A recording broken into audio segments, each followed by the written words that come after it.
Oh, well, hello there, guys. We're back. Hello. We're back.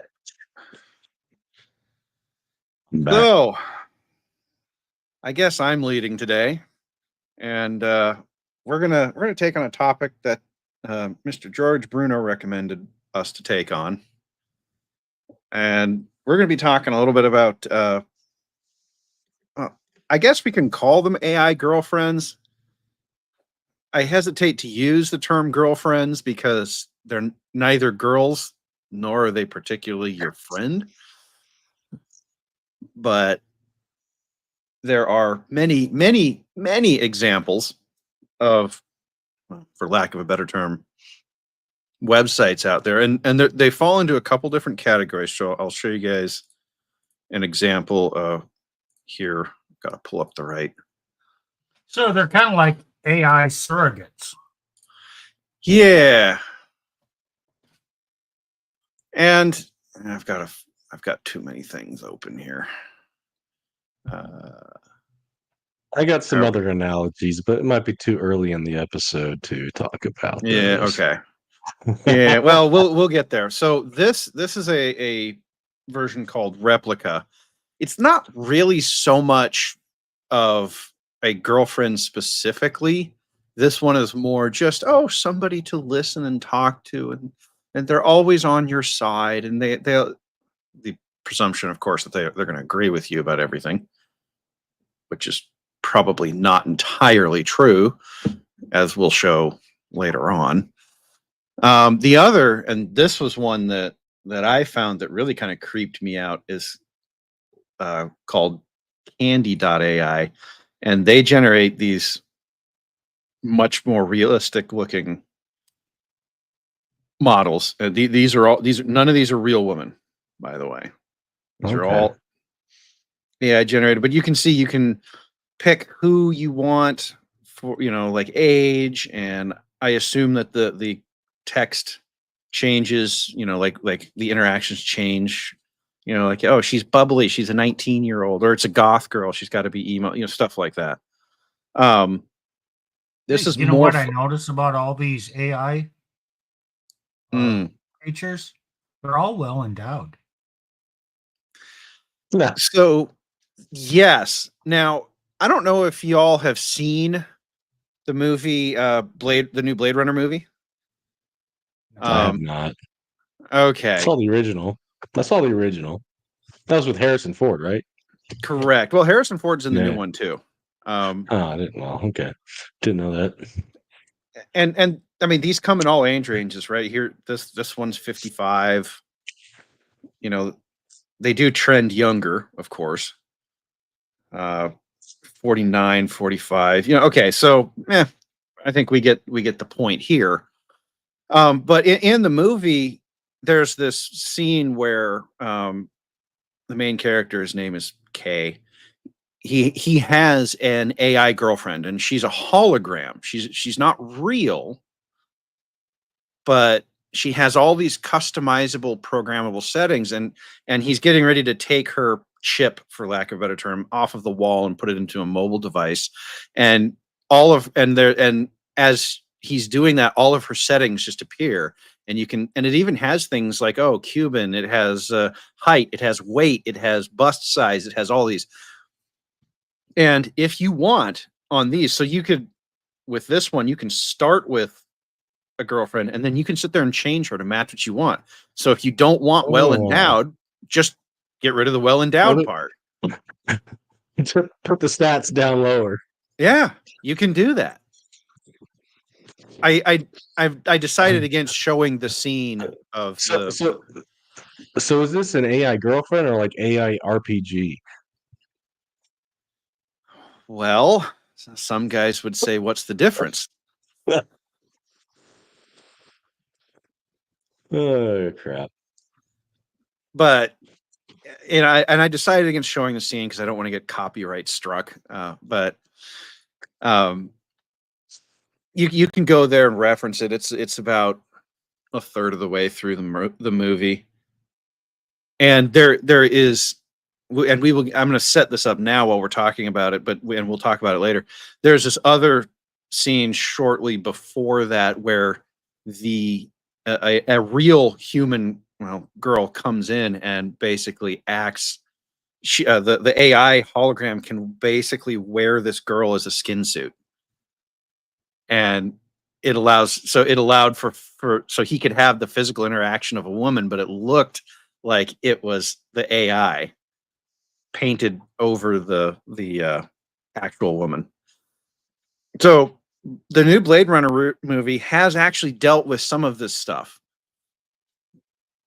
and I don't know that it made too much of a this is good or bad statement on it. The implication in the movie was that this was the future. So there's that. Yeah, and there's this book. It's called. It came out in like 2020, 2021. It's by Doug Wilson. I don't believe everything that guy says, but he's got some helpful stuff. It's about Ride, Sally, Ride. So he talked about like the AI girlfriend, wife, sex robot stuff, and he's like, oh, well, sometime in the future, and it's like, nah. He predicted like decades from now. Nah, it was like a couple years down the road. So this AI stuff, Plutarch. Yes. So are they real girlfriends? Well, I think to answer that question, we have to really define what these AI things are. Okay. And I'm going to state this up front, but I think I'm going to use their own definition to kind of show you why the definition is right. These are artificial, but they are not intelligence. Unless your claim is that statistical analysis is intelligence, these things are not intelligence. So I'm going to share a different window here.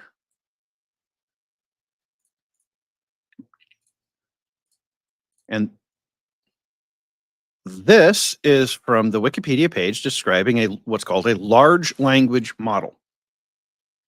And as you can see right here, down here, some notable LLMs are the GPT series, Google's Gemini, Meta's Llama, Granite. Claude has gotten kind of big. It's particularly well known for being good at images. So these things, we say large language model, but they can be used for any type of information. Okay. I read through this when it was up before the stream, and I went up to the beginning, and it's computational. It's a model, and it's learning by statistical relationships between text. Okay, so or images or video, right? But the statistical relationship. So I have an analogy for people to kind of understand this. There are different. You can assign a numerical intensity to certain phrases. Like you are mistaken, or you are wrong, or you are a fucking idiot. Okay, so kind of said the same thing 3 times, but there are different levels of intensity to each of those. And the large language model will detect those intensities. So it can kind of predict the level of emotion. And then there's also statistical programming where you are, and if it understands the previous stuff, it can predict what my next word will be. How? Well, based on the context of my previous words and based on my level of intensity and how my level of being pissed off or loving or whatever, it can predict that. So language can be analyzed, and this is kind of bringing linguistics and applying computer stuff to linguistics. Computer stuff. Computer. Well, yeah, that's right. the key phrase here is statistical relationships. The databases that these models are stored in are very different constructions. They're what we call graph databases. And that idea is, how do I model the relationships between this and that? And we can assign things like intensities, but we can also assign, how do I put this? You can assign, say, okay, well, but this word has a different meaning because it's a swear word, right? Okay. So you can say, well, you're trying to, it can then analyze and say, okay, well, you're trying to be, how do I put, like, you're trying to be angry, you're trying to be over the top, right? And so that's to categorize that in its programming, basically. right. And so they classify, so these words are all classified on a number of different directions. And yes, the model can fairly accurately figure out what your intensity level was, intended, and it can interact with you in that intensity level. And so these, and those girls that we were showing you before, those AI images, they are behind the scenes. There's this kind of interactive prompting thing going on, and those models will change. That girl will change her responses based on what you say. But the thing to understand is, they do not prompt you. You prompt them. They're reactive. Hmm. Now, Well, there's also correlations between, if you desire this trait, you could do a statistical probability. Yeah, you're going to like that trait too. So it can be kind of predictive about oh yeah, what you're thinking, and it can seems like it's conscious because it predicts where you're going. No, it's So it's just got like a pattern statistical recognition. analysis. yes. The phrase that I use when describing LLMs to people, to non-techie people, is they are self-reorganizing statistical analysis models. They can, they can change their own shape. They can add new data. They can change how they respond based on how you prompt. And as a note, every single one of our thumbnails is done by Dolly 3. So we use it, but Okay. the guys will tell you that sometimes we struggle with getting the prompt text right. And So It So seems like the there's going to be a barrier, like there is in text messaging, of tone, body language, sarcasm, and comedy. yes, and the models do struggle with that. And there's papers being written all over about how do we solve those problems. I'm not sure they can, but it starts out generic, and the more input it gets from you, it customizes the parameters to fit you. correct. So it becomes more. It forms a subset of itself. That's probably an imperfect description, Close enough. but it has different parameters for you. So as it gets more data, it refines the algorithm to meet your personal viewpoints, I can jump the desires, gun here now. language thought process, all that, right? Nick wants to get in. Nick wants to get in. You want me to jump the gun? You're gonna do it. We can't stop you. Jump the shark. Okay. I'll what was it? Jump the shark? What's the phrase? No, we're not jumping the shark. So You're So if it jumping the caters to queue. you, You're moving ahead in the queue. so He's it line jumping. basically it makes a woman in man's image. So it's kind of gay, right? And fake. Well, they and there are guys available too. Like you could make a It's a man woman with a. It's a woman that's a supposed woman, right? This fake ass Uh-huh. woman, right? That caters to a man. Yeah. Well, And it's neither What a male myth. nor female. It's just But in the oh, presentation, right? so it's an androgyny, but not even an androgyny. It's actually an it that's fake. well, it is It's definitely an masquerading. it. It only exists as a series of zeros and ones in a computer somewhere. That much is very true. It is not. I mean, and the ethicists go back and forth on whether or not these things are conscious, they're alive. I would say right now that no, they are not conscious as we define conscious. Because the data itself, unless and until interrogated for a response, does not do anything. It sits there static. You're And also that's making philosophical assumptions about what consciousness is and what a personhood is. On a materialistic basis, I mean, we're not even conscious. okay. If everything's just pure materialism, then that's just as conscious as we are. We might have a more sophisticated sense of that than developmentally, perhaps, but we're no more, you could say, conscious than a computer. Because everything's just, atoms, colliding physically at a certain given speed and temperature, right? Yeah, it's I don't know. I don't know how much time we have for philosophy tonight. Maybe a little bit.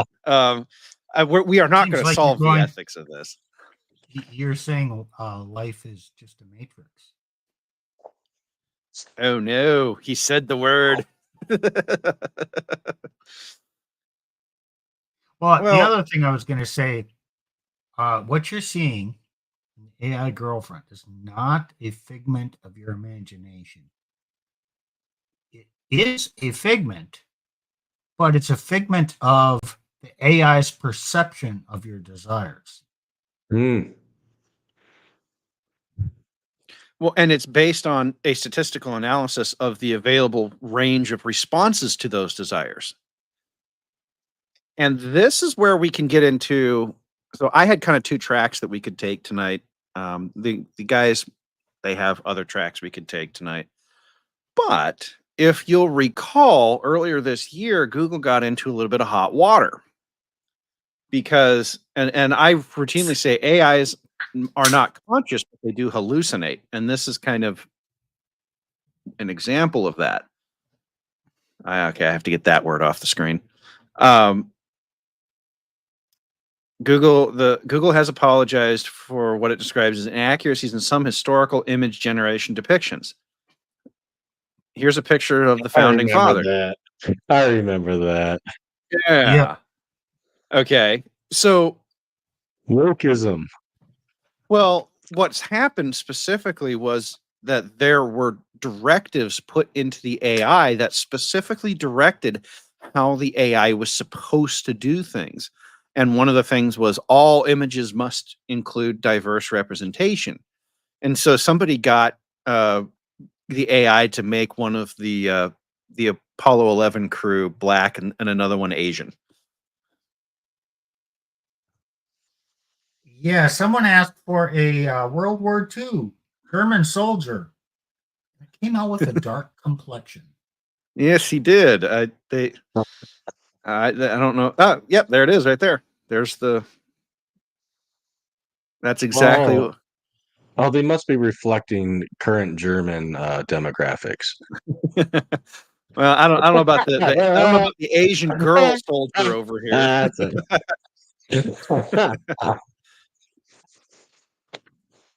But the point here is really to say that, and this is something that should absolutely terrify people, is that these models are being written with the express intent to shape your worldview and how you interact with the world. So now marry that to this quote unquote AI girlfriend, AI companion, and the tech companies in particular, in this case, have okay, I have to put this up there. This is a good one. Untermensch. Oh, shoo. That was fantastic. um, so but the now and so now you build this I'm gonna air quote relationship with an AI girlfriend, and she starts nudging you to think in certain ways, you know, and to oh well, but don't you think that I don't want to bring politics into it, but don't you think that it would be, you know, better to just leave that group alone, you know? They're not that bad. That group's not that bad. They're not here, you know. Oh, so like effeminate logic. Well, not just effeminate logic, but use the AI to push messages onto a group of lonely men in their companionship. So, and as you can, I'm showing the evidence of Google trying to do this. Now they're not doing it with an AI girlfriend, but they did do it with their AI. You know, Well, we all know that girlfriends and wives do have influence over a man's voting and beliefs and what he's willing to say and think. Hey, yeah, I can see this happening. I guess that's why mine didn't like me so much. Well, when we did our primary, I filled out 2 ballots and tossed one at her to sign. Because we have mail-in voting here. There's the weak-willed men that sure this stuff will work on, and they're generally the type of men. And that's the majority, Nick. That's the majority. They want this crap. Yeah, they are the ones who want this. Sigh. And that's and the other sad fact is that, you know, those are your 80% or maybe even 90% now with how good at demasculinization we've been. So, you know, that's kind of one angle that I thought was interesting about this, because these things are not, these AI models are not regulated by any semblance of, they don't need to get something from you. So a girl's trying to get something from you as a guy. And so if she wants a certain guy, she's going to change her behavior. These models don't need anything from you. They're fed by electrons that were sourced from a power plant and given to a tech company that has a very clear agenda.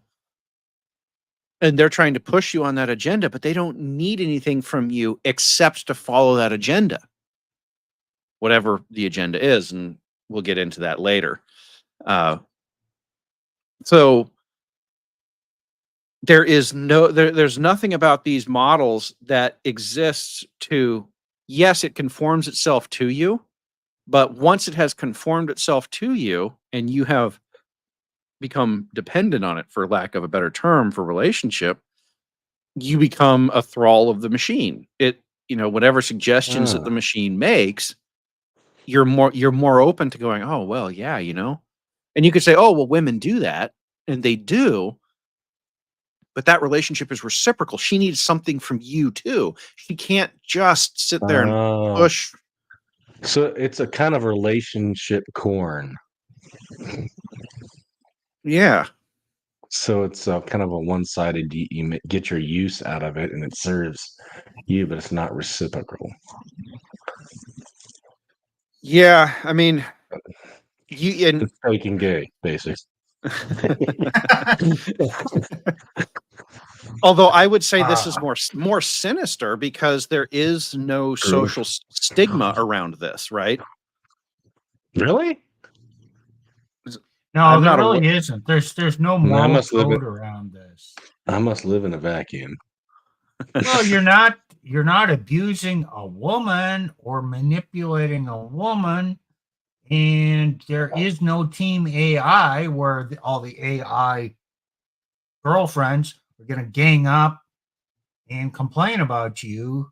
And okay, it's just beyond our historical reference. It's a new thing.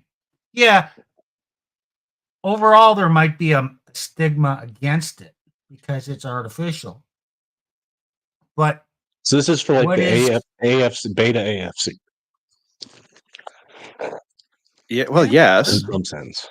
Well, but the other Even aspect then, of they might be disgusted too, some of them, but generally it's more the category.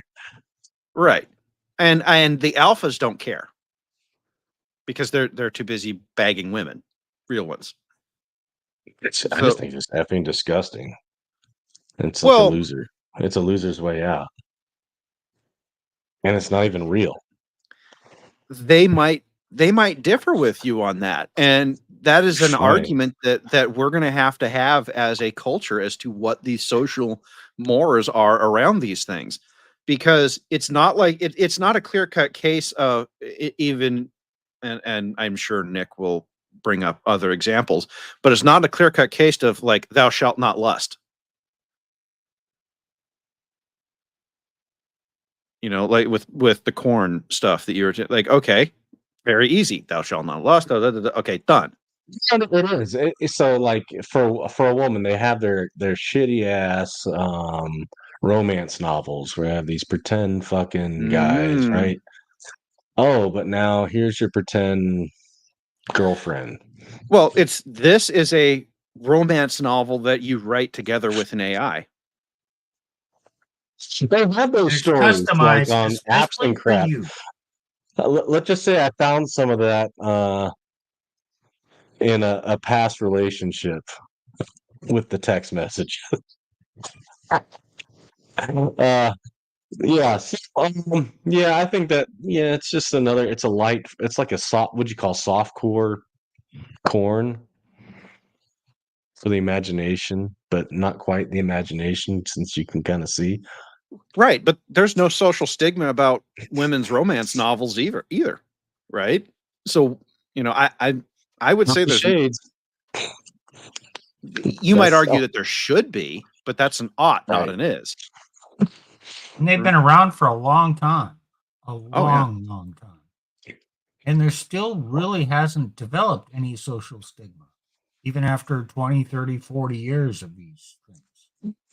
I don't know. Maybe When I longer. worked at I was a manager at a certain restaurant, and when I was going to seminary, this girl didn't seem to have any shame until I found the book. It's like, what's this? And she tried to cover it up. Yeah. It was like another form of 50 Shades, and she had shame when I, the seminarian, you know, saw what she was reading. Is that Yeah, shame? but not societal shame. Yeah, Right. Individually. it's shame that you, the seminarian, saw it, not shame that society put on around it. No, because the rest of my friends thought it was cool. Right, So exactly. I'm like, what's this? She's like, no, no, no, no. And she didn't want you to think poorly of Ah. her. And Mm-hmm. so, Well, she didn't want you to realize what kind of desires she had. mhm. It That could wasn't be. maybe wasn't so much the fact that she was reading it, it's that she was reading it of that type. And if you read her and and you realized, ooh, she's into the 50 Shades kind of stuff. That's what she was worried about. Yeah. Okay, it's just a theory. I could be wrong.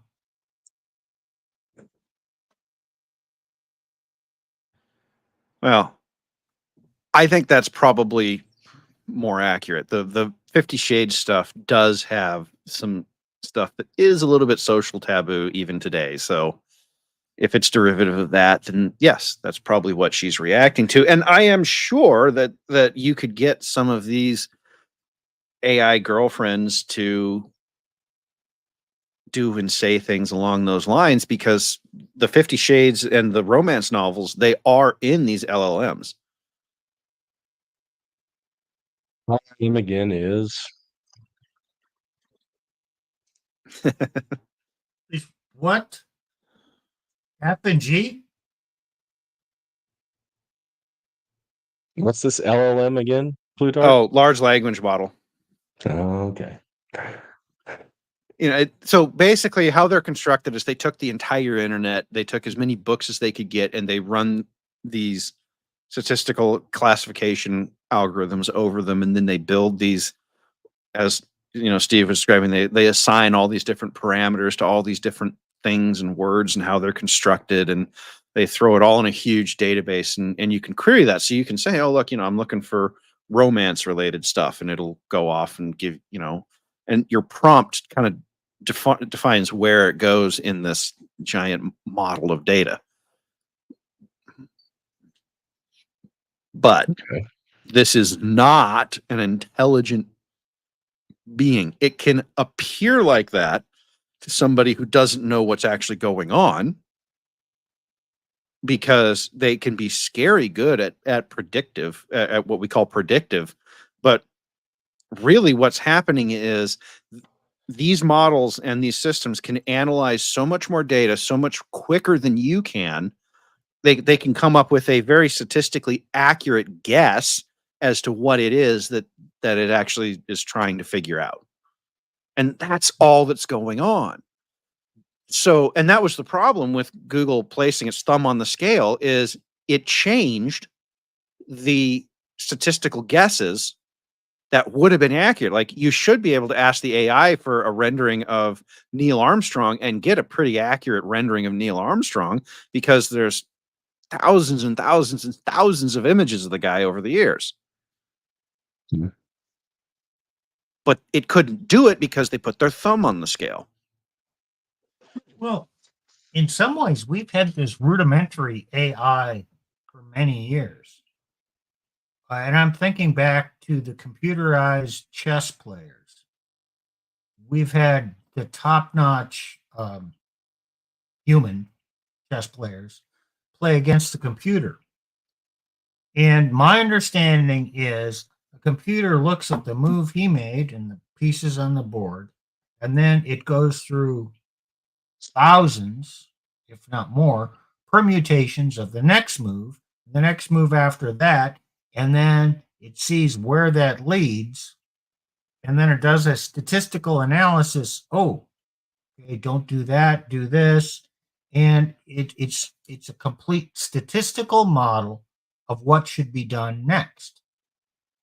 And by just playing the statistics every time, if the computer can actually think faster and use all this predictive learning and projection of all past games, it's really difficult to win against that, because it knows the defenses or the outcome to damn near everything you do. Which Now, so it's only gotten more sophisticated in this stuff. Am I right or wrong? You are Well, correct. Sorry, go You ahead, see Nick. that in like RTS games like StarCraft, Warcraft, all these other games that I played growing up. And it's got even more sophisticated. So you can have like easy mode, medium mode, like hard mode or like hardcore mode, and it gives you more advanced AI in response to you as well. So. Right. And so chess was actually where a lot of these models were designed, where a lot of this research was done, because chess has a finite number of possible moves. It's a large number of possible moves based on the rules and the size of the board and the various pieces, right? But there is a finite set of moves. And eventually computers got to the point where they could hold every possible move in their memory. And so then it just became about analyzing what the various, so you make a move and then it just became, okay, well, that move eliminates all these moves. And now we can, this set of moves is available. And it would just sit there and do that. That's very sort of primitive AI, so to speak. But Wasn't there this like an '80s movie about that? War Games or something like that? War Games, yes. Okay. The sequel was not as good. Um, Okay. Shu says same thing with Texas Hold'em bots. Yes, Texas Hold'em. There was actually a big scandal here recently at the WPT final table for one of their big things, where the guy won by using a really cool AI solver on a laptop, and he crushed everyone else at the table. And so it's like there's a thing going on there too. Like it might be that they ban computers from the gaming halls. Like they don't know how this is all going to play out. So this Gee, it could be a problem if I get this chip in my brain and then I go gamble. oh yeah, the Neuralink chip. I'm not a gambler, but hey, I'm just thinking ahead. I'm not going to You take don't the even chip need either. that now. Like you don't even need that now. I mean, you could be a card counter, and there's ways you can currently do it even without chips. But It'd be a lot easier to be a card counter if you had a right, chip. But right. yes. So the point here is just to say that there is so much about what's going on in this space that we haven't designed laws, rules, social mores, moralities around, and we're just kind of screaming ahead without really thinking through the consequences. And I am a tech guy. I don't work specifically with AI, although I do have a request from a customer of mine to start using AI to do a classification thing. I don't work on the models, but I do work in the computer space, and I'm sitting here going, I don't, I will use it as a tool, but I'm not going to make it central to my life. As I said, all of the images for our thumbnails, every single one was done by Dolly 3. But we need to start recognizing that these things are tools. They are incredibly powerful tools. And what we need to be doing is asking questions about, okay, who's running the tools, who's using the tools? Because you, as the user inputting the prompt, might think you're running the tool. You're not. It's already You been are programmed. correct. You are querying the tool. The people running the tool, Dolly 3 is OpenAI, I think. I don't remember. It's an older model, but So you think there's a little sophistry involved, perhaps? sophistry, but there are. Well, It's people we don't need know to, people don't know the preconceptions of the AI tools that the right, programmers have given them. right. Well, like people didn't. I mean, and they of course roundly mocked Google for the preconceptions that it programmed into its tool because they were so obviously wrong. But what about the subtle ones that you don't see? Well, So this I can go has ahead. been active for a long time. On the rudimentary basis, you put in a Google search, and Mhm. there are certain things that it just screens out, certain pages that won't show up until page 5 of your Google search because the programming says don't show that. So if you're looking for an answer, sometimes a lot of potential answers or information will not be given to you. So Well, that's an indication that okay, the AI can withhold certain kinds of information that it doesn't want you to think about. yeah, and in the case of the Google searches, the reason they put it on page 5 is because their data told them that the percentage of people looking there is so small that it won't have an impact. So they can just hide it and they can say, "Oh, well, we're not censoring. It's in the data." But with these AI models, they're not even doing that. They have moved from saying, well, we'll just hold back and push it down the list to saying, we're going to try and actively edit history because we don't like history. The stormtroopers in the multicultural stormtroopers, right? Um, Mhm. but the guys will confirm this is I have had times where I have to tell them I can't put the prompt you recommended for the stream that you're leading in because it kicks it out. It won't let me use those words. Yeah. Yeah, it's got like a lot of them that they perceive things as being violent when they're not. But Oh, you're just trying to yes. give a historical rendering. Like I tried doing the hussars sometimes, and it's like, oh, it's too violent. Yeah, I don't know how I got Dolly I 3 think to do one the of winged those hussars. was something I said like it's like leading a sheep to the slaughter. Okay, that's a common phrase historically, but you can't put that into the AI. Because slaughter is a violent word. Yeah. But it doesn't necessarily just apply to violence. Here's another comment from Shu that I think is important. Meta's AI, which is the llama model that I referred to, will not propose God as a possible answer to the scientific and philosophical questions I ask it. Oh, interesting. Preconceptions. Uh-huh. Fascinating. So it's not just the violence that they're editing out. It's God that they're editing out God. And people are going to say, "Oh, well, this makes the tool bad. We should just not use." Sorry, folks.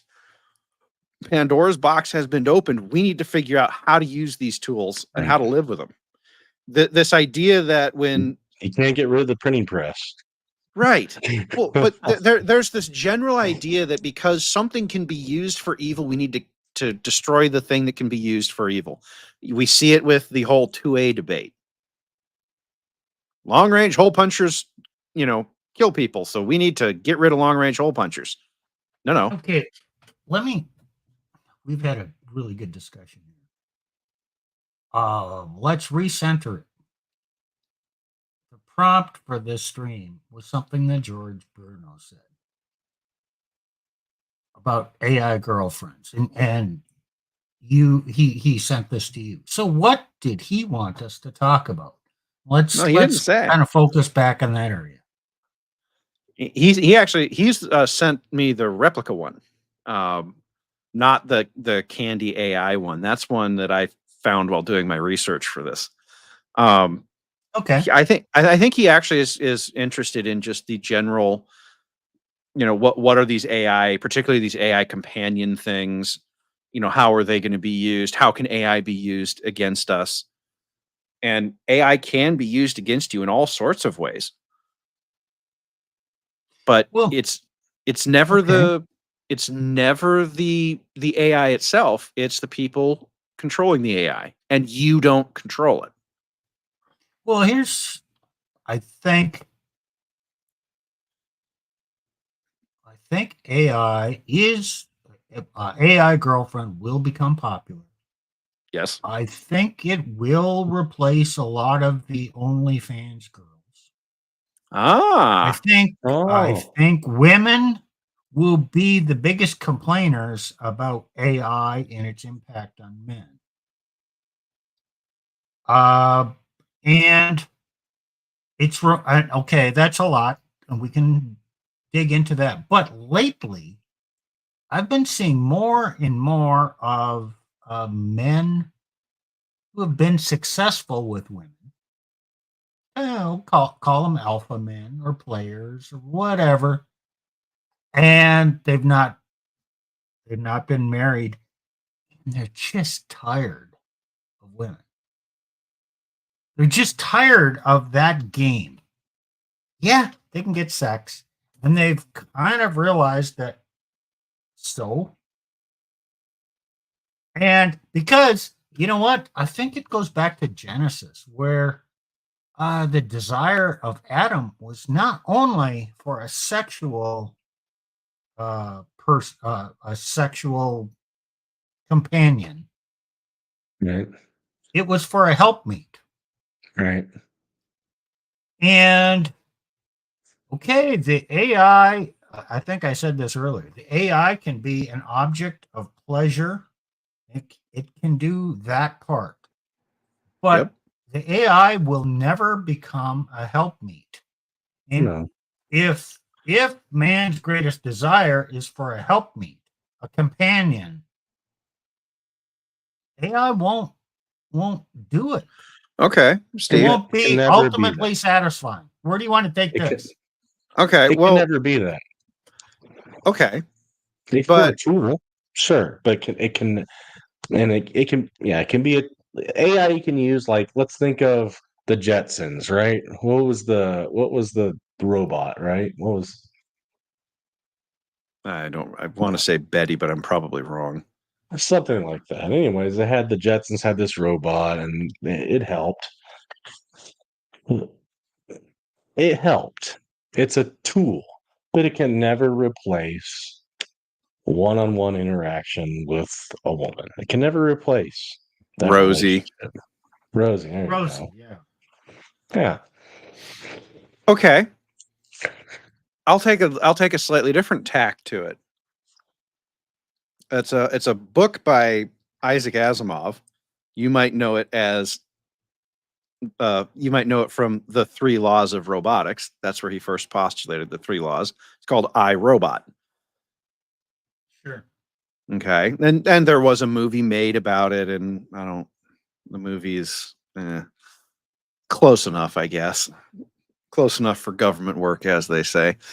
But in that book, they had married AI software with robotic hardware to create robots. And in the movie, there's a scene where Will Smith's his character, his grandma has, or his mom has a robot helper,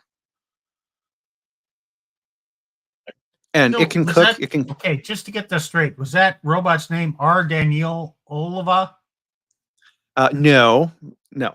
or is You're that a thinking different book Foundation. you wrote? You're thinking Foundation. Well, yeah, but that relates back to the iRobot. Correct. He At the pulled. end, Yes, he at pulled the end, we find Foundation. out it was the same robot, right?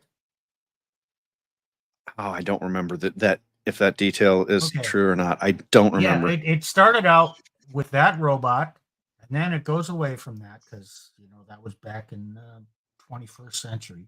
It goes through the whole Foundation series, and we find out at the end it's the same damn robot that had gone through many iterations and had learned the whole time and was controlling the whole the donkey and The all the mule. shit and the mule, yeah, the mule, and was Kazenda the center or the end, Yeah. and because there was a ban on AI through the whole Foundation series, Mm-hmm. and we found out that it was there at the end. It was brilliant. That's okay. That's Are you neither. geeking out over there? I am. So, yes, but so there is this idea that if you could get artificial intelligence into a package small enough to run a robot, an actual robot that fits inside the human life and human spaces, Steve, you're talking about, oh, well, AI can never be that companion. Well, could it though?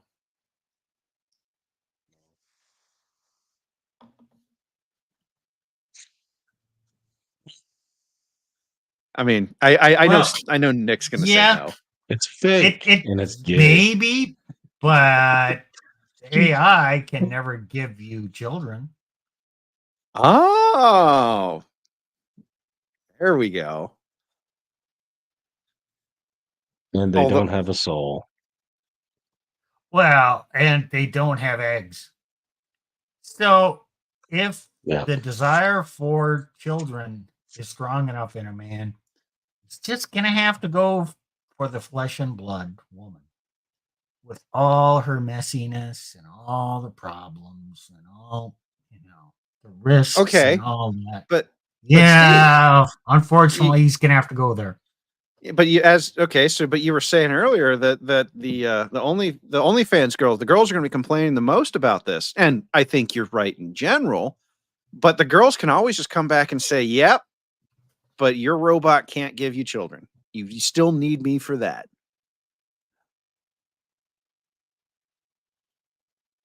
Okay. And so the girls can continue to delude themselves that they're special. I mean, they are because they can, but that specialness somehow surmounts or surpasses their poor behavior that causes men to not want to deal with them. Let's assume that's a good thing.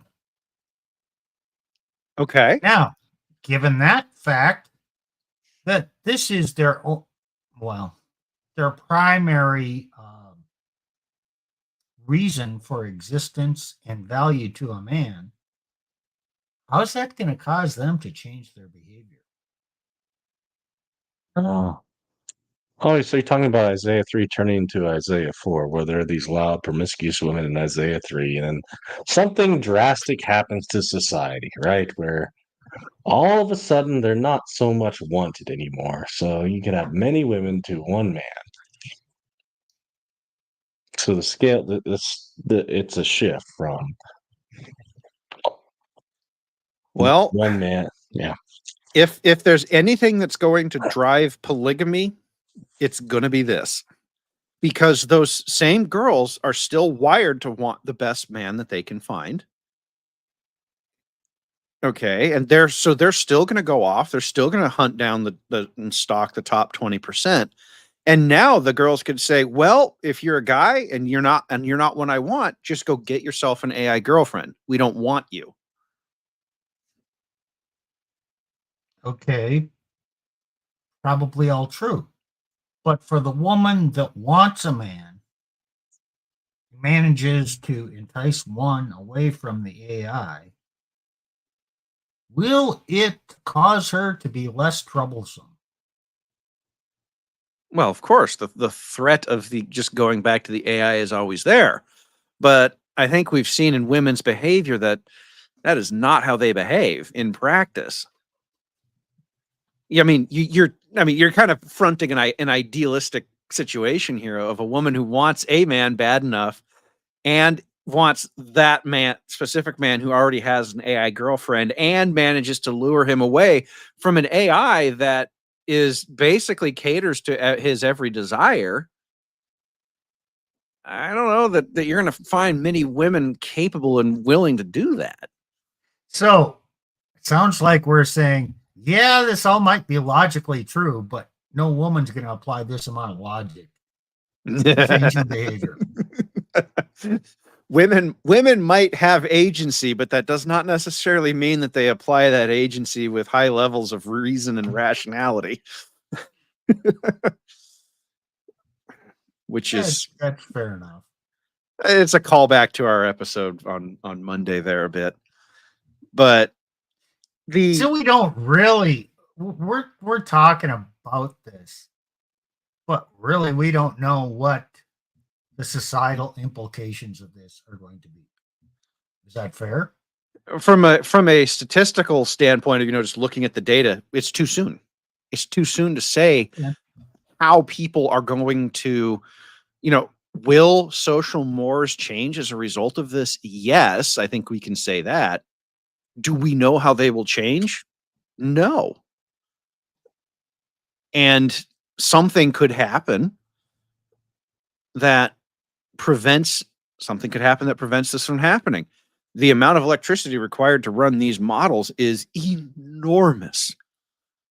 On the finance side of the world, they've been talking a lot about this because it matters to, quarterly reports and things like that. We would have to double the energy generation capacity of the United States just to keep up with the demand for AI. Well, okay. Just a corollary to that is the talk about cryptocurrencies and the mining of Bitcoin and just keeping up with the mining and the processing of all the transactions. That in itself has taken huge electric demand. And now you add the AI, and I've heard this. Okay, these AI chips, these AI farms are in addition to the crypto side of things. Correct. Computational energy consumption is just skyrocketing. We don't have enough power. Oh, and then add we're all going to move to electric vehicles. In California, what they just or have a plan to get rid of diesel electric locomotives in their state. And Good luck with moving that. that way with diesel trucks. Where is all the electricity going to come from? I don't know, given California's existing problems with electricity and acquiring enough of it. This is when your legislation exists in fantasy land. Absolutely. So the things that we're talking about might not even be physically possible. I'm not going to say that it's not, because there's an enormous amount of money chasing this. And when enormous amounts of money get thrown at a problem, it may take a while, but it does tend to resolve itself. And the reason why there's an enormous amount of money chasing it, of course, is because you have primarily West Coast billionaires who, I don't know if do you guys know the name Ray Kurzweil? Yeah. No. Okay, one yes, one no. So for Nick, Ray Kurzweil is a futurist who has been probably the biggest proponent of an idea called the technological singularity. Like Terminator type stuff. The technical definition is a point. Of course, it's in the future. A future point in time at which technological growth becomes uncontrollable and irreversible, resulting in unforeseeable consequences for human civilization. Okay, Yeah, and it relates to the merging not of D-Day, human but consciousness and machine. Terminator Day, whatever. So just to reiterate, Steve, you were saying that it relates to the merging of human consciousness with machines. It sounds like Terminator. Yeah, kind of. You know, those 80s and early 90s movies, right? But the basic idea is that iterations. we are going to have so much energy. Energy is going to be like a post-energy society where energy is basically free and as much as we need, and we're all going to upload ourselves into the computer and we'll live forever. Right. It's a Exactly. form. It's a form of that. They have that stuff in literature. Like some of the Russians started that, but it's also they have that in form of literature where like you download your brain into like this fantasy land and you live forever in this fantasy world that's computer generated or an alternate universe. Blah blah blah. But it's interesting. But it makes you assume that humanity again is this pure materialism. It does. Well, and so I want to make 2 points here. The first is, if anyone's familiar with the Fermi paradox, the technological singularity is one of the answers to the Fermi paradox. Eventually, the society gets so advanced it just uploads itself into a computer and lives in its fantasy worlds and becomes uninterested in expanding in the physical world. So we just don't see them. So that's kind of like one point. It's like that's why we don't see other civilizations out in the galaxy. This is an answer. The other thing to note here is that when you take and merge the human with the sort of, we don't understand how human cognition works. People will tell you they do. The futurists will tell you we do. But when you actually go read the neurologists and the neuroscientists on this, they say, yeah, we think we understand about 10% of it. Now, because if somebody we're body and soul, imagine that, not well, just pure materialism.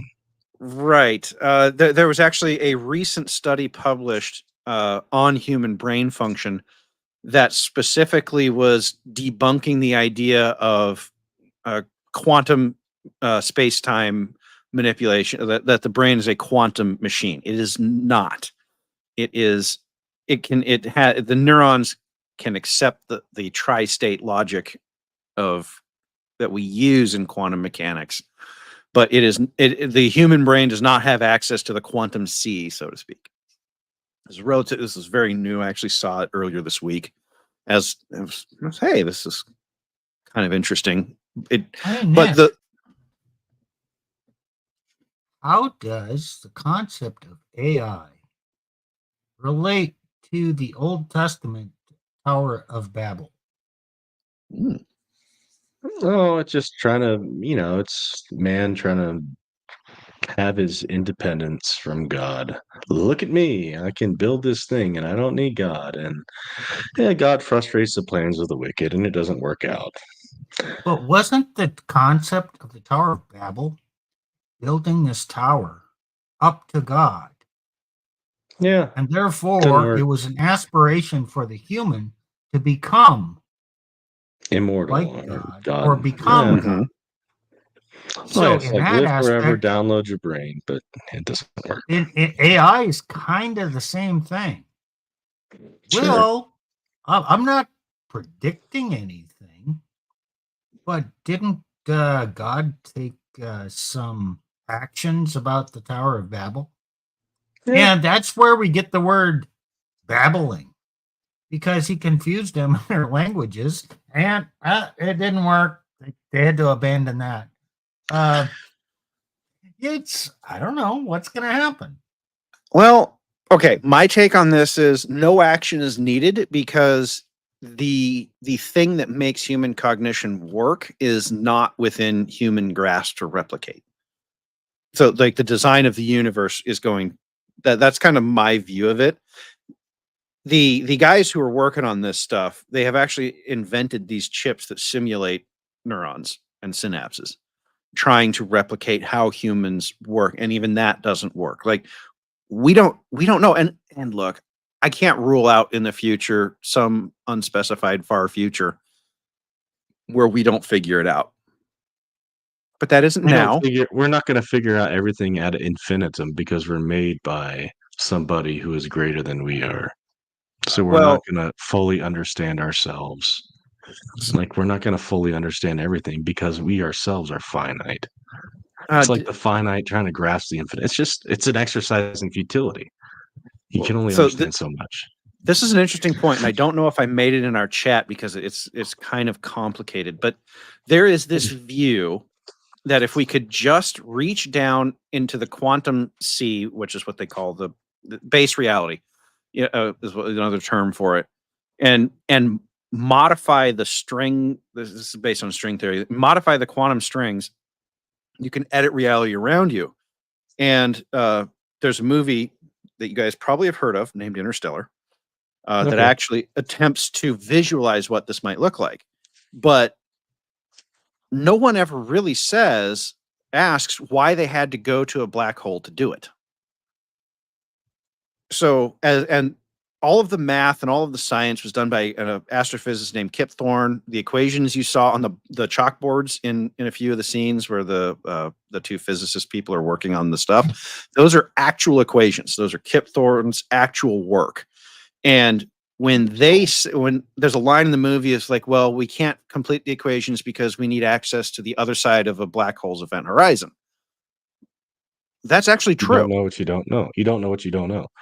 Well, in this particular case, we know that we're missing something because the equations are missing something. We think we know where that information exists, but the universe itself prevents you from getting that information out. Oh, because you're naturally limited. Ah, yes. We are naturally limited. That. Now, if you had enough energy to manipulate time in the fifth dimension, you could get access to a black hole. The best math I've seen on that is it requires more energy than is what is available in the universe. So good luck with that. It isn't going to happen. Oh. But theoretically, if you could get yourself inside a black hole and get enough energy, you could edit the reality within the gravitational sphere of the black hole.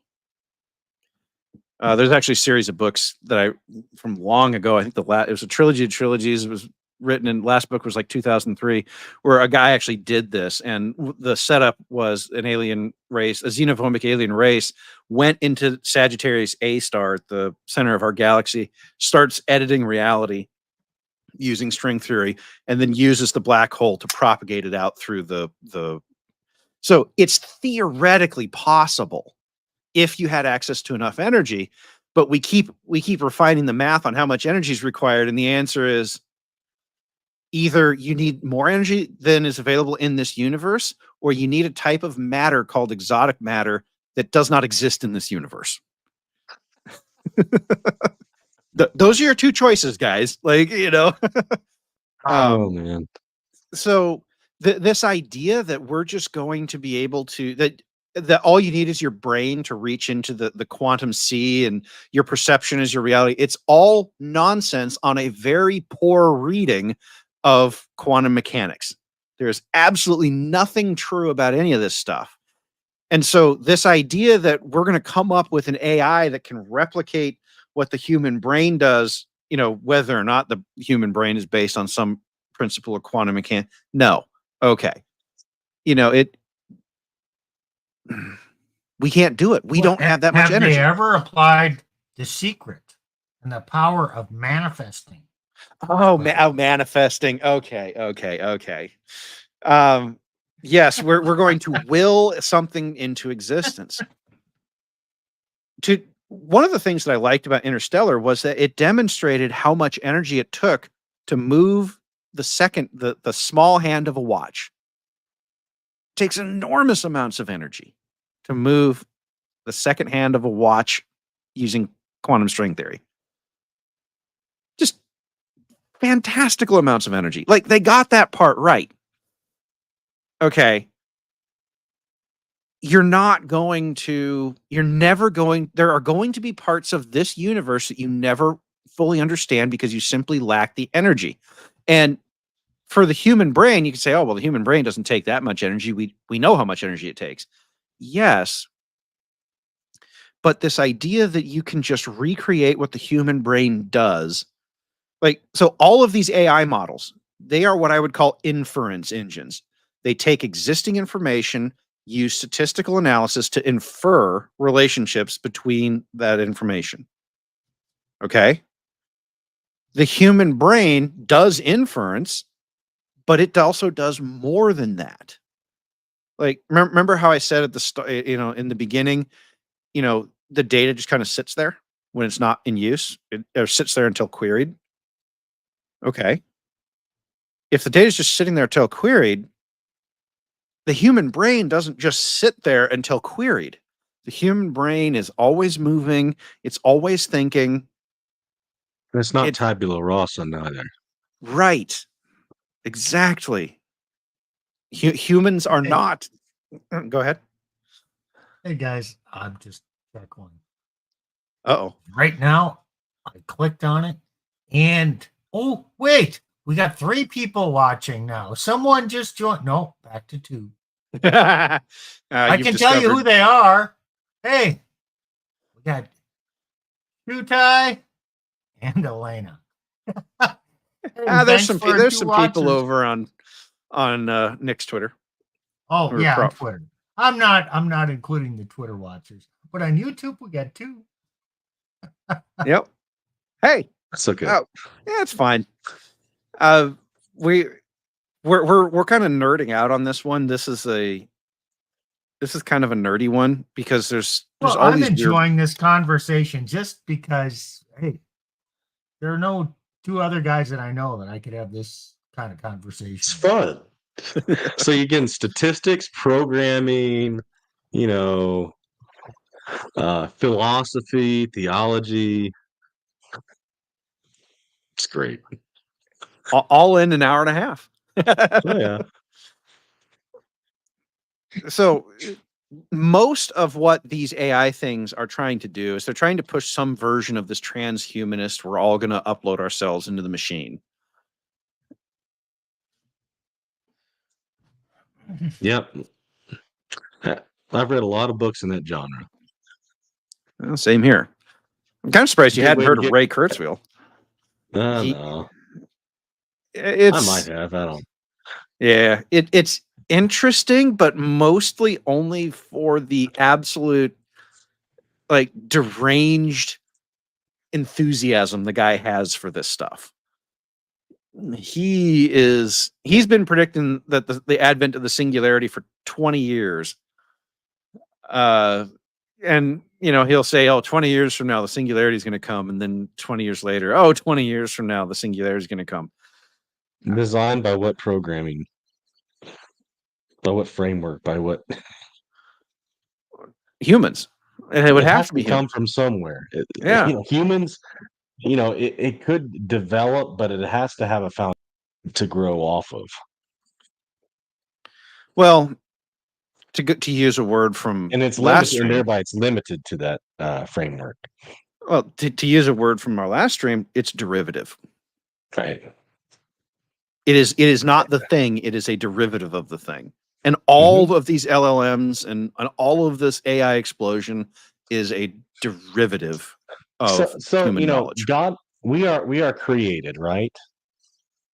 We are created by God, I would say. So we share, and God created us in His own image, and so we also show forth that not creating things by ex nihilo like God does, but by art. We create things, we shape things, and so things reflect man's image. It's just another form. That's another tool. It's another form of art. Right. And look, as I said, every one of our thumbnails was created using an AI. It is a tool, Right. and it will have valid uses. The business community is having all sorts of fun with these tools, doing things like, oh, I need to classify, how likely is my customer to, like, from a sales call, how likely is the customer to buy? Is that useful? Absolutely. Yes. Yeah. I mean, if Nick, you've done Yeah, sales. I use that. Yeah, I use that in sales models, and they Yeah. give us the statistics and say, these prompts tend to give this sort of response, this Mhm. sort of line of questioning, et cetera, et cetera.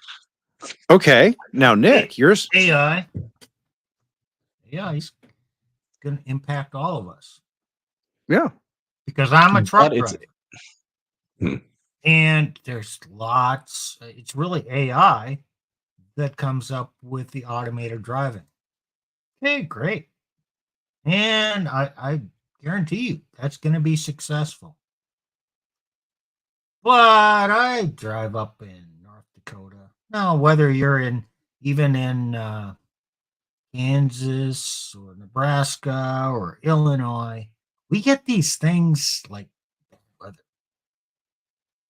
They get the ice storms down there. We get the zero visibility and snow. Yeah, slippery roads up here. Okay, if everything is great, AI is going to do the job. But on those outlying times when it's not, I just don't think that the AI can handle the conditions, the outlying conditions, because that requires a human mind. And I think those outliers apply to everything. And so, yeah, it can handle a lot of things, but when it comes up to an unknown situation or uncertain, it's just going to stall and park. And then nothing's going to happen. Well, so Steve, I mean, no one's. I've seen this question asked, but it keeps getting poo-pooed. Has anyone ever wondered why all of the self-driving cars are developed in sunny California? I haven't noticed. I haven't wondered that because I know.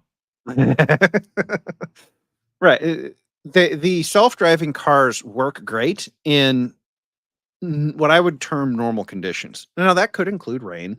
That could include, that obviously includes. But one of the things that happens with statistical models of all forms is that, and this is no different with AI, as you train and train and train and train for the general or the large, the common scenario, the statistical model gets worse and worse and worse at responding to the exceptional scenario. Humans don't struggle with that. And I'm not going to try and say that we know what the difference is between the two. Like we know why humans can do that and AI can't. We don't. The neuroscientists okay, haven't just to bring this told us. home. Okay, let's assume I work 200 days a year. And it doesn't really get bad, really, really bad every year. It's every other year. So Okay. that's like 1 in 400 days where it is just beyond imagination. And I'm going 3 to 5 miles an hour down the road trying to track, or it's slippery or whatever, and I'm just on target. Or, I got to keep going 30 miles an hour in order to make it through that 2.5 foot tall drift in front of me. But it's slippery and I really can't see the road all that well. If I go any slower, I'll get stuck in that drift. If I go any faster, I'll go in the ditch. So this is like a 1 in 400, maybe a 1 in 200 occurrence. How the hell is AI going to handle that? It doesn't. It stops. It throws back to the driver. The United States National Highway and Transportation Safety Administration is currently not even thinking about certifying what they would call level 4 and level 5 autonomous vehicles. So, Tesla's saying, oh, well, we're going to get full, FSD, whatever, just fully automated driving. You might get the technology there, maybe. NHTSA won't certify your car for it. Level 3 is what we call ADAS, automated driver assistance systems. So, but the naive among you might say, well, just let the AI do it. And then when it really gets bad, put a human in there. Not going to work, because as the guy who does this, I need the experience of running on the good days. So I learn my vehicle and how it works. And I need the experience of going on the little bit marginal days. It behaves a little differently. And on the kind of, it really sucks today. I need that experience to deal with the really horrendously bad stuff. And then to make the judgment of, okay, this is beyond human capability. I'm just parking this thing and I'm not going. I need all that experience to understand that. I don't know how AI or automated driving systems are ever going to deal with that in the bulk of the US. And the US is probably a proxy for the rest of the world. Most of it. Yeah, there's certain areas. You know what I mean? Right. I do. And this gets back to the conversation, that we were having earlier about the girl AIs. They are not complete. They are not human. They can never be what a human can be. At least LLMs can't. I can never say, oh, we won't come up with something new that does better in the future, right? I'm not trying to predict the future of the technology or anything like that. What I'm saying is that right now, with the technology we have today, they can't do it. And part of NHTSA's problem is that who do you assign liability to in a car crash when it's operating under, full drive, fully automated driving? That's part of the problem, but that's not all of it. The other part of the problem is that they haven't actually met a system that can meet their requirements. It's why the Tesla system still requires you to hold on to the steering wheel, and you got to touch it and keep it awake, because the NHTSA won't certify Tesla's systems. And so your insurance won't cover you if they were running on those systems. So Tesla said, Musk is saying, oh yeah, we're going to do this. We're going to get there. It's like, okay, you haven't cleared the regulatory hurdle yet. And NHTSA's already defined what standards you have to meet to clear those hurdles, and no one's done it. That's kind of the big open secret of the whole automated driving thing. Yeah, they're trying to, they're working on it, but they haven't been able to do it. So we can identify this AI challenge in automated driving where it hits the wall, because we can imagine this in the AI girlfriend algorithm or reality.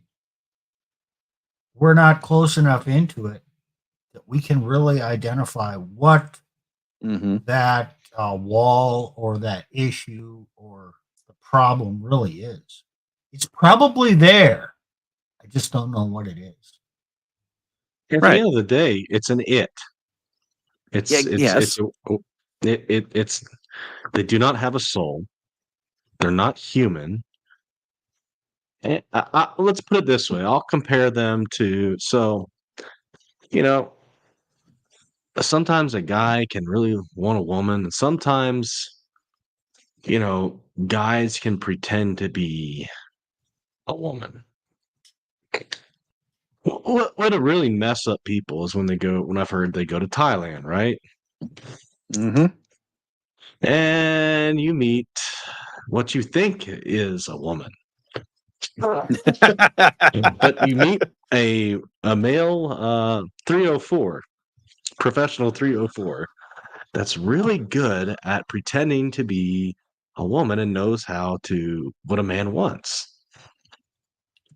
Doesn't change the fact that it's not the real thing. And is there a shocking part of the story, Nick? What? End of the day, these things aren't real. They're not human beings. They never will be. And you don't even know if it's a man or a woman. It's an it. It's kind of like close to bestiality in a sense. That's an interesting term for it. Especially if you put it in a robotic form.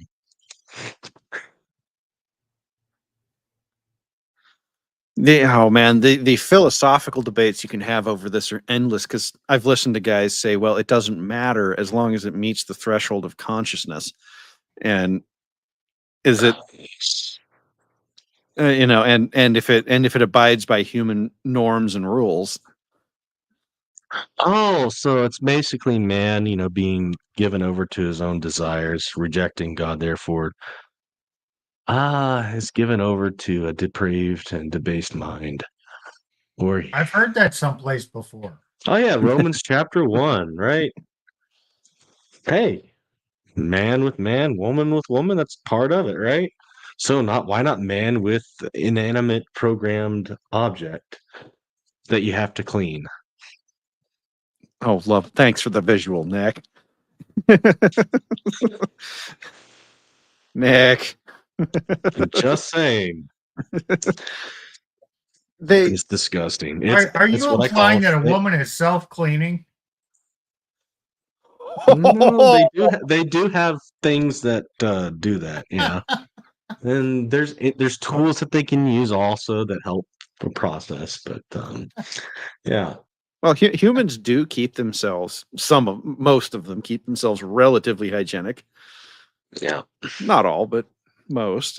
So, yes, humans clean themselves. Could a robot be taught to clean itself? Sure, absolutely. Like none of those, and this is where it really comes down to it. It is very easy to make a facsimile of a human.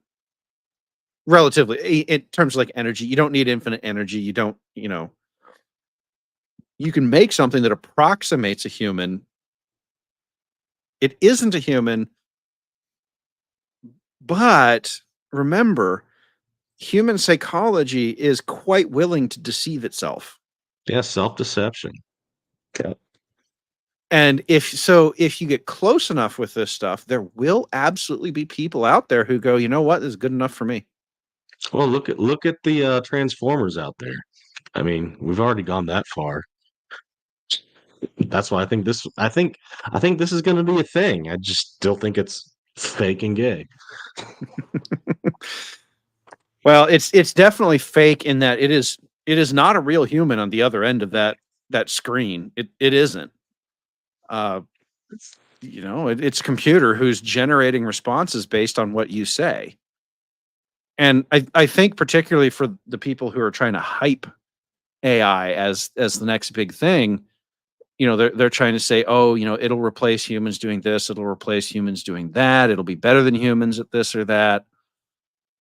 No. Self-deception. Yeah. Romans 1 gives them over. Yep. So I don't see this as like, if you actually understand what they are, the limits of AI become very apparent.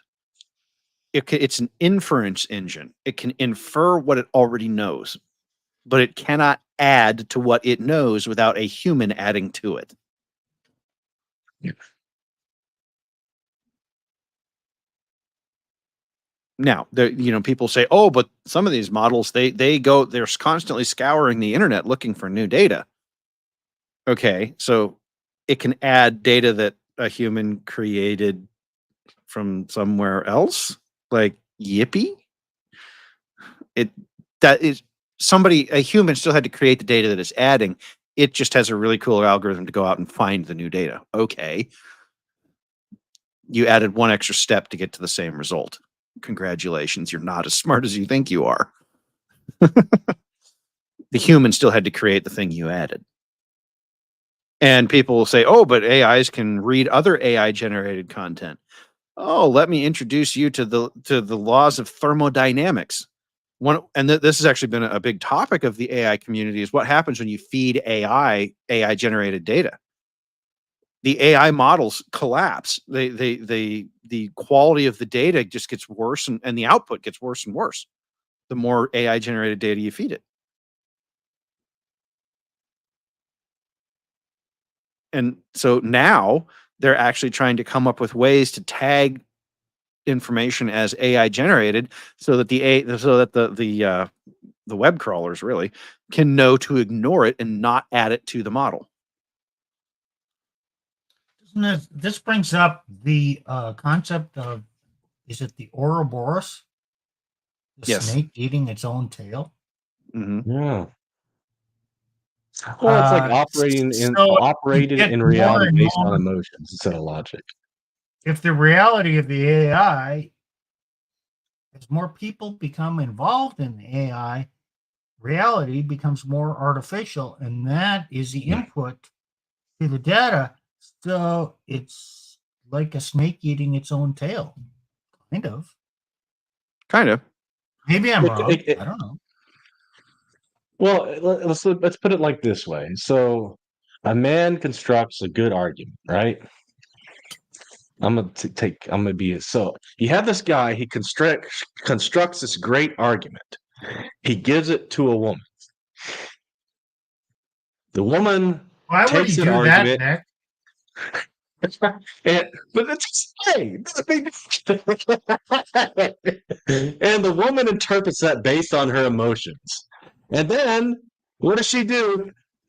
Can you believe he gave me this logical argument with her indignation, and she's responding with her emotions? And who does she tell that story to? Well, usually another woman.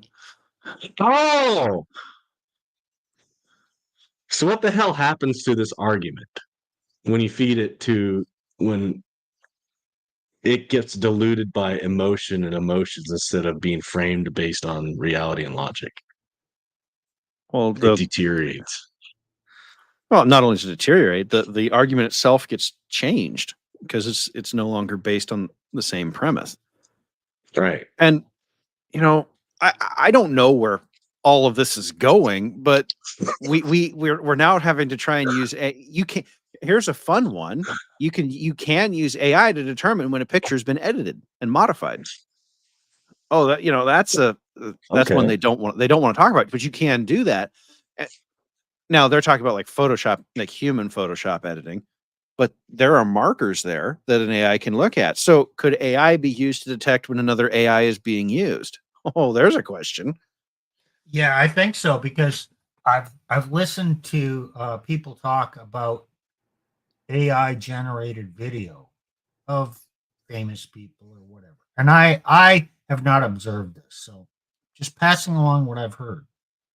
If you want to know if a video image is AI, look at the eyes because if the eyes don't seem right, it's Or the probably AI fingers. because AI cannot capture uh like the way the eyes work. Hmm. It's funny you bring that up because the video game guys have been struggling with eyes for 2 decades now.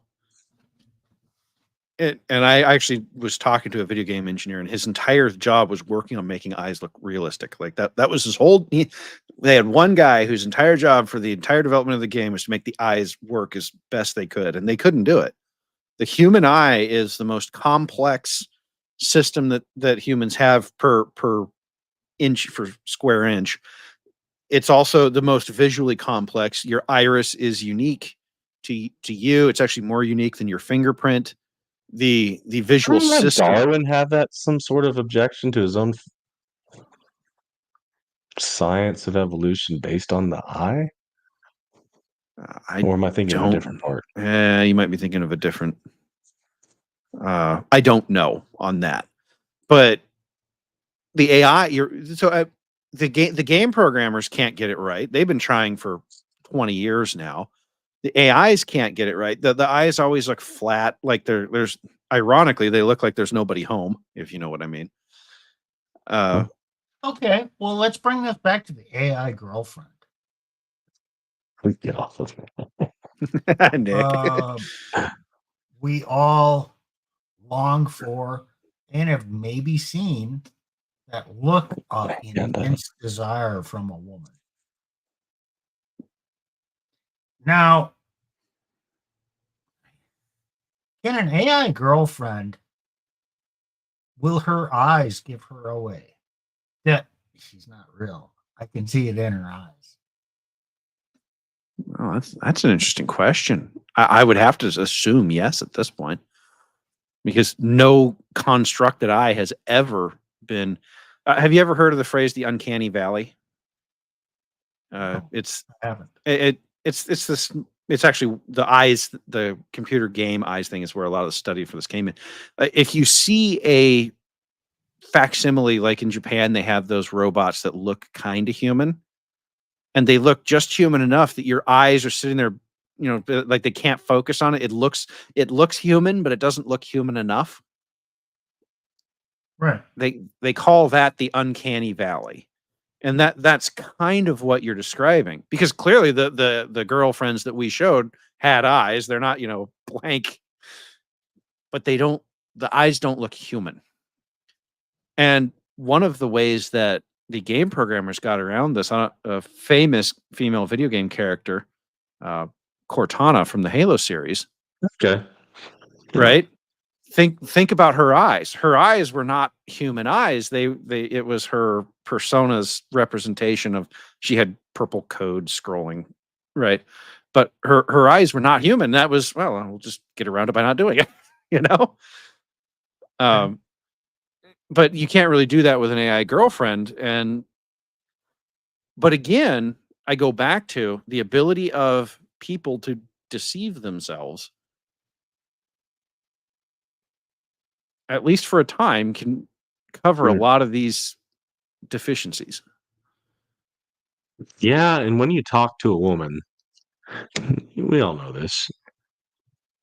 Yeah, you can see body language that's somewhat difficult to replicate. Yeah, they can kind of get somewhat around that, but the reactions to subtleties of language, tone, um, you could see it in their eyes and how they, not just their own body language react to your own body language, but how their eyes react to your eyes and everything. It's complex.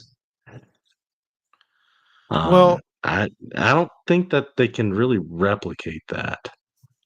Well, so in terms of AI and prompt AI specifically, No, what you'd be they can't talking replicate. about, well, the thing that really trips AIs up is what we call socially coded language. They can't So do that. no, they can't do that. So socially coded language is where you have a group of people, and it's usually a subset of humanity that uses language in a coded way. So, for example, the Gen Zers love to use the word bet to mean okay, and cap means you're lying. Yeah, I know that one, but I didn't know bet was okay. Yeah, yeah. It's bet would be like okay or very good or let's do that kind of like okay.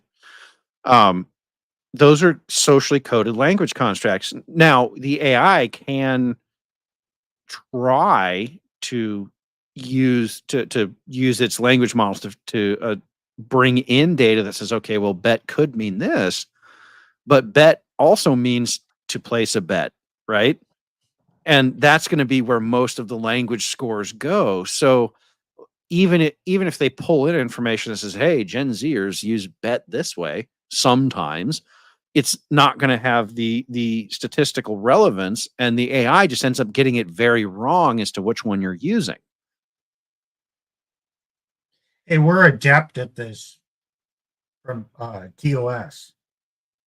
Oh yeah, Uh, long range hole punchers. can't say certain words, so different people come up with different words. The human mind gets it. Like the R word, we can't say that. Better Bachelor, the Joker says the snuggle struggle. And snuggle struggle, yep. Okay, you know what he means. But the And then AI doesn't. other people, use that fruit. Oh, the grapes of wrath. Yeah, the grapes. Hey, to okay, say what we cannot say.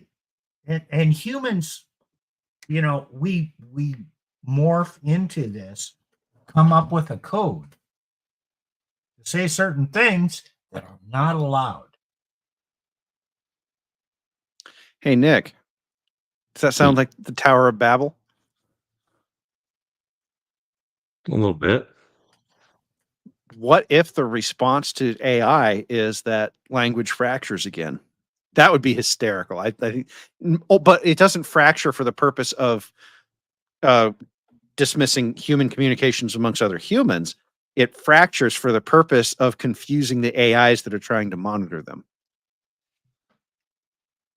Oh, I mean, like what's kind of already happening. Hmm.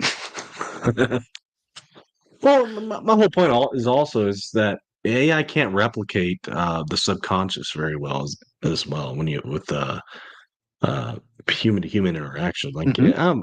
I sold cars for like 5 years. I deal with people. I could read their body language, their eyes, and the words that they let slip. Little subtle cues and buy-ins where they Mhm. talking about, they're already taking mental ownership or verbal ownership of a vehicle before they even committed to buying it. uh, there's things you can tell, and these AIs are never gonna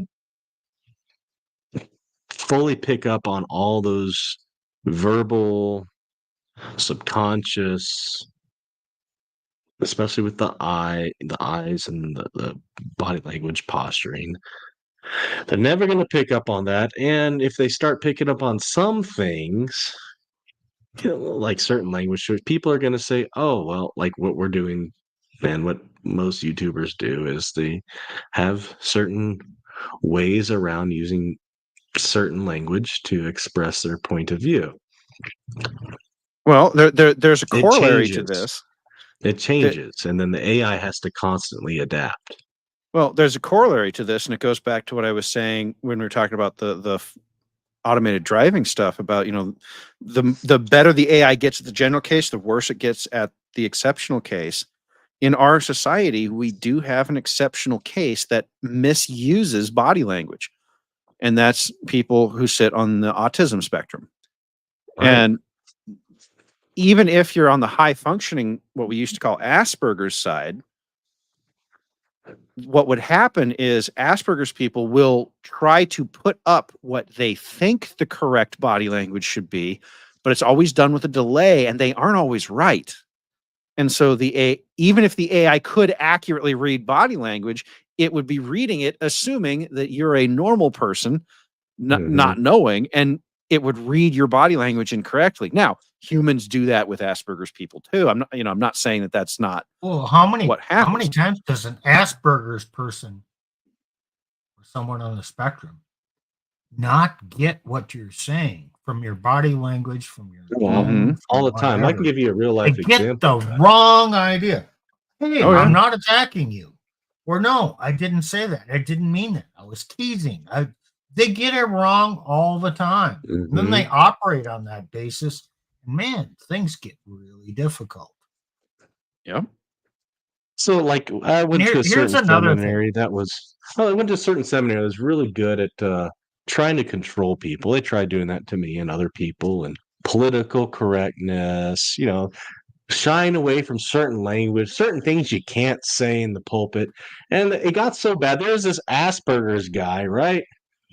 He didn't know that he wasn't supposed to say certain things, or he was offending people, or he thought he was just trying to have logical conversation with people. He couldn't read their body language, that they wanted to leave, or that he's making them uncomfortable.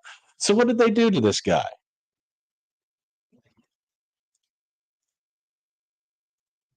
No, they probably kicked him out. Yeah. Hey, but they're the gracious, gracious Christians.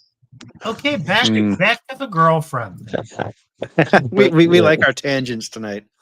Sorry. No, I want to, because I have a point here. When you encounter a woman, it's kind of like a game. It's a dance. You say something, she reacts, good or bad. You read her reaction, her body language. You say something else, she reacts. Oh, it's an OODA loop. We keep talking about that. Or as Nick has done many times, he says, I don't give a shit. And he offends her, doesn't give her the time of day. And she keeps coming back wanting his approval, wanting more. Well, it's just an entire game. It's completely unpredictable. But if you're into that, well, and all men kind of are at times, you enjoy the challenge and the unexpected, and you deal with that. And from dealing with the unexpected and the reactions, you learn a whole lot. Now, the AI girlfriend could get pretty damn boring because she's always going to do what you want her to do. There's not going to be any random stuff, sassiness, whatever that you need to deal with. So that could reveal the artificial nature of the facade. And then men get bored with that. Even if it doesn't reveal the artificial nature of it, because like there's lots of men out there who they will look past it, it'll get boring. It'll just get boring.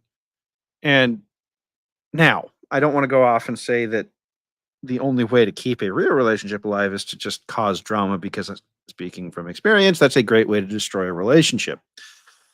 Yeah. But it does not have the dynamism of human interaction. I think that's what Steve is trying to get at.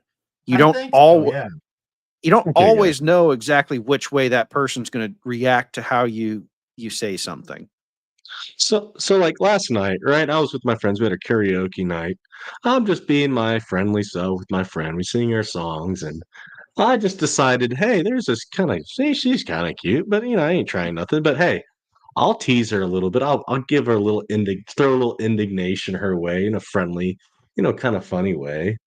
And she was eating it up, like her eyes lit up and everything. And all of a sudden, this guy comes screaming all the way from the other side. He starts mate guarding. He's I'm like, oops. Nick did it again. Oops. But, look, you don't have that. You don't have that little mix up and teasing and back and forth with an AI. You certainly don't have The that mix up subtlety. because the AI has no boyfriend other than you, and never will. And they don't know that playful indignation. They don't know. They can't pick up on the comedy, the cues, the body language. It's not the same. And a man Well, wouldn't react the same way, by the way. no. Well, Generally. have we beat this one to death yet? Almost.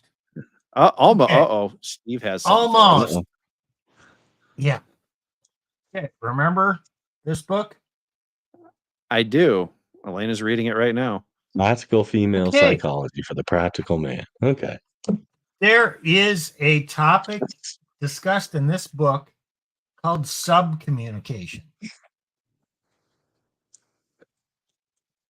You're communicating something on the surface, but women don't hardly ever communicate at the communication level. You have to pay attention to their subcommunication. And much of what they are trying to communicate, if a man is perceptive, is not overt. And I don't know, it's annoying. It's frustrating when you don't get it, but I don't know, there's probably something in there that is captivating and makes it fun. Well, they wouldn't And, do it if it didn't work. Well, it's call it evolutionary, call it nature, call it whatever. Now, is the AI ever going to move from the communication down to the subcommunication level, which is where a lot of information is conveyed, even if we're not consciously registering it? It's registered on an unconscious basis. And I think, damn, I don't understand subcommunication a lot of the times. I do perceive it. Yeah, I can get it once in a while.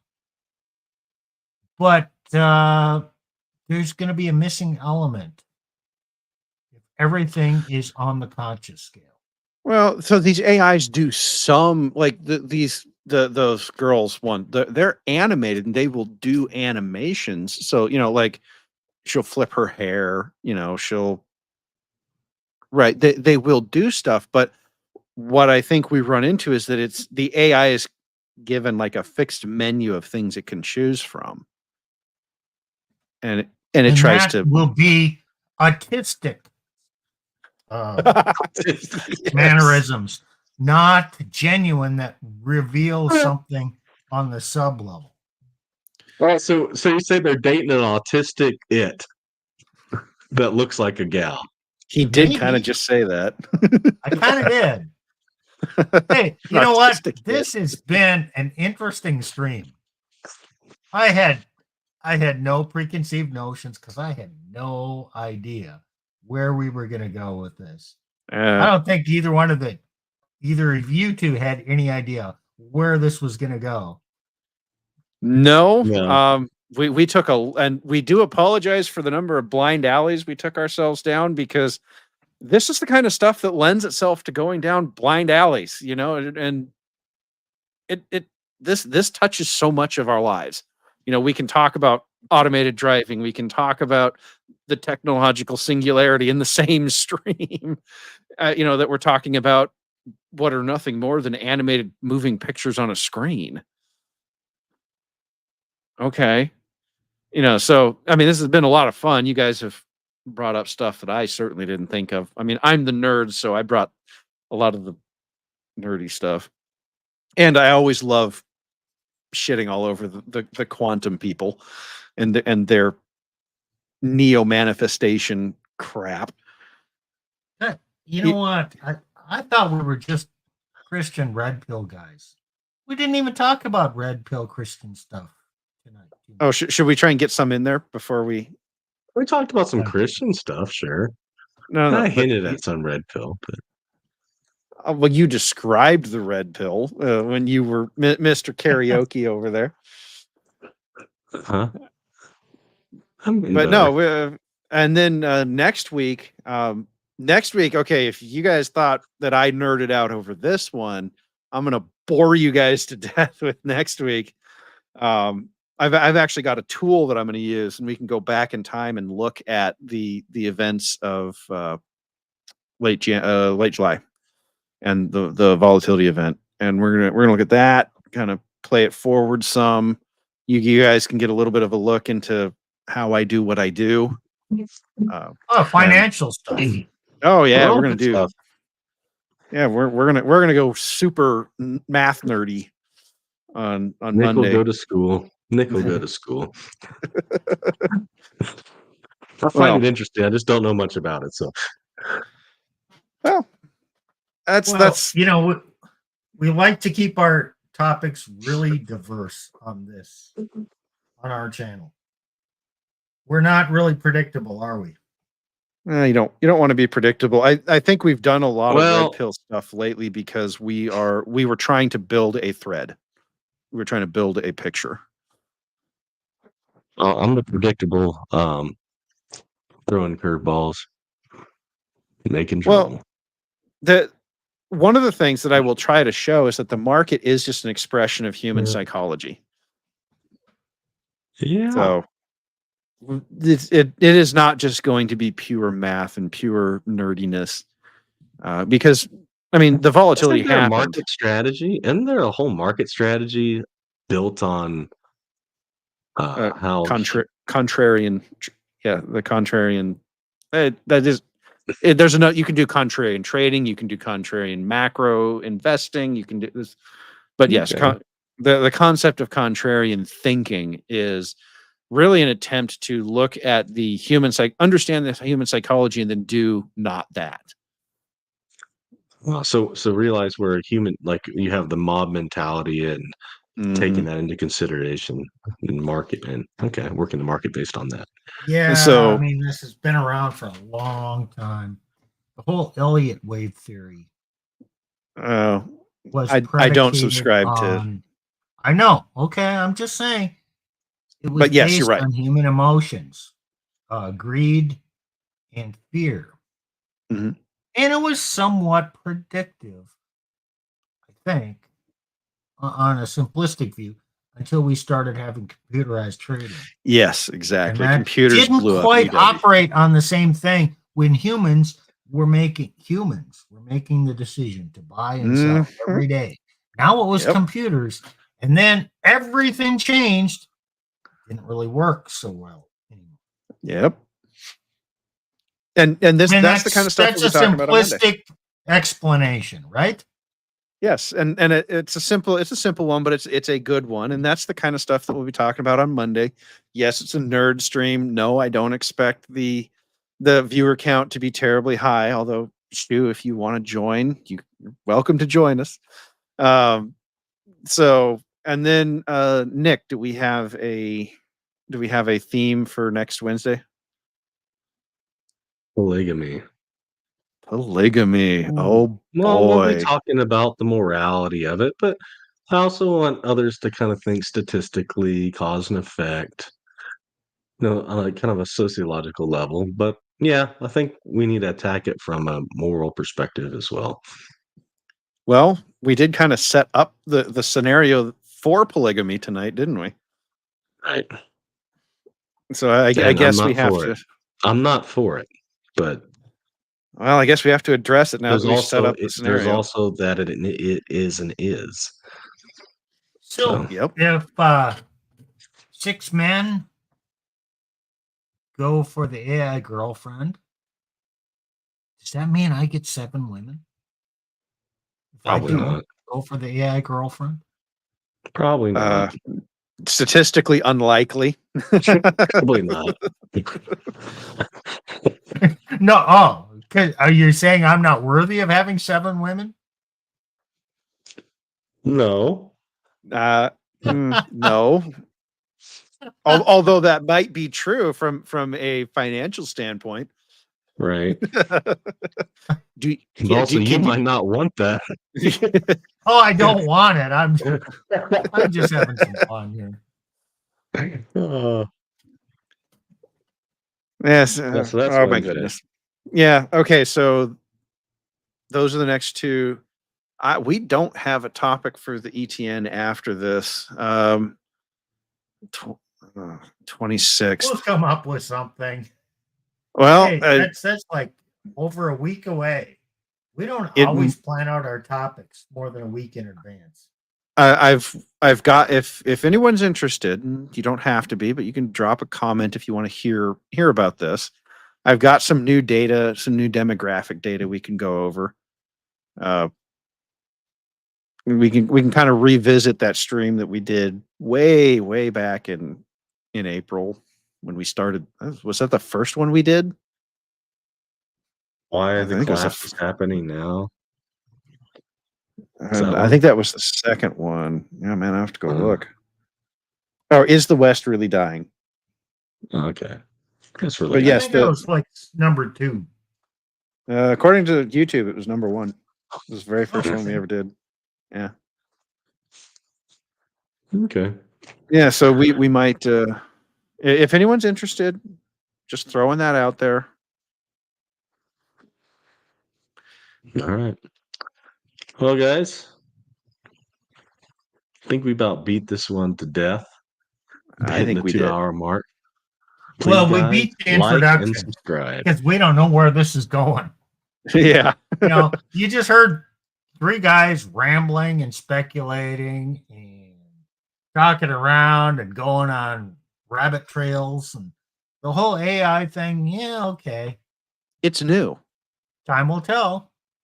Yep. Okay, well, if you like what you heard, drop us a subscribe if you want to hear more of it. If you have people who are interested in opinions about AI, particularly, maybe opinions that aren't quite so rosy about AI, or, maybe a little more of a rational look at the future of AI, please give us a share. We'd love for you to spread this around. I think people sometimes get a little too afraid of the tool, and it is a tool. It's not something to be afraid of, but it is also something to be aware of its limitations, what it can be used for, how it can be used against you. So, please give this a share around if you have somebody who's just all starry eyed over AI and how it's going to solve all the world's issues. And if you have questions, as always, drop us a comment and we will try to get back to you. Sometimes we do, sometimes we don't. It's we all do have day jobs. And I'm currently queuing up on a big new project. So but yeah. So with that, any final words, guys? No. Said All what I right. needed to say. He said what he wanted. He said what he wanted to say. It's fake and gay. Okay.